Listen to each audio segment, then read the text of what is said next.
We've already looked at how tables store information in a database, but you're not always going to be entering data directly into a table. Much of the time you're going to be using forms instead. A form gives you a more user-friendly interface for entering data, and they make sure that the data goes exactly where it needs to. And sometimes the data just goes to one table, but other times it could be several different tables, and a form can keep track of that so you don't have to. Right now we're looking at the customers form that was created for our database, and this gives us an easy way of adding or changing information in the customers table. The difference is here we can just focus on one record at a time, and there are also some specialized tools like drop-down boxes and buttons for saving, deleting, and printing. We can use a drop-down box to find an existing customer, and we could also type a last name to jump to a record.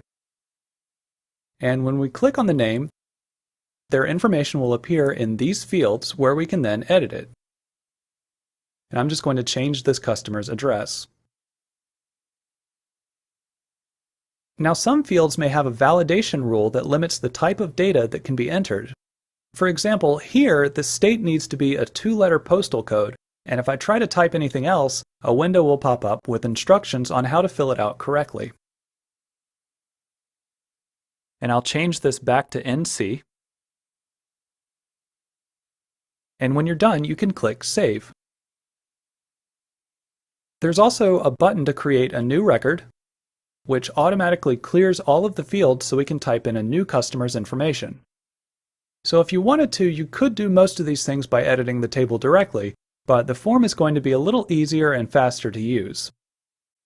Now let's look at a slightly more complex form, and this is going to let us do things that we really couldn't do by just editing the tables. I'm going to open the Orders form, and this is what the employees will fill out when the customer places an order. Let's just walk through the process of creating a new order. When you click New Order, it clears all of the fields, and then you can choose the name of the customer that's placing the order. And the information in this list comes from the customers table, so every customer will need to already be in the database before they can place an order. And it automatically generates a new order number. When you click on the Pickup Date field, a calendar button appears, which makes it easy to quickly choose the date that you want. And there are also a couple of checkboxes for simple yes or no questions. Later, when you start creating forms, you'll be able to add these types of special tools to make your forms easier to use. And this form has a field where you can add notes if you want. Now here's where this form is a little bit different. When you click Add Item, it opens what's called a subform. And here you can choose the item that was ordered, type in the quantity, and then save and close. If the form doesn't update automatically, you can just go to the drop-down arrow below the refresh command and select Refresh.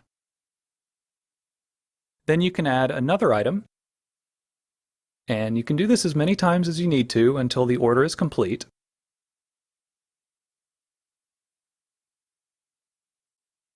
Okay, now let's take a look at why forms are so important. When we place an order with this form, one of the tables that is modified is Order Items. Now it would be very difficult to edit this table directly. For instance, I don't know what menu item 156 is, and I don't remember which customer placed order number 7. But Access can piece together the order by looking up the correct records in different tables.